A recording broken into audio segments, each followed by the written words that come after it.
Hello, this is Sylvette Monroe, your instructor for machine transcription with notes for transcription section 12. In transcription section 12, documents 1, 2, 3, 5, and 6,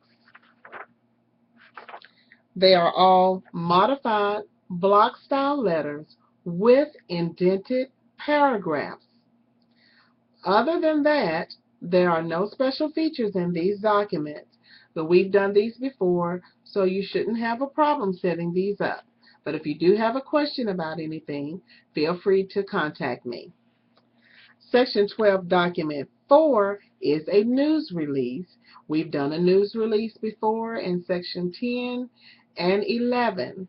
So if you have any questions, you can refer back to those documents or contact me and I can help you set that up.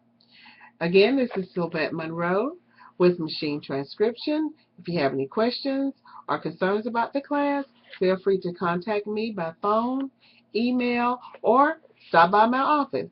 I'll be glad to help you. Have a good day.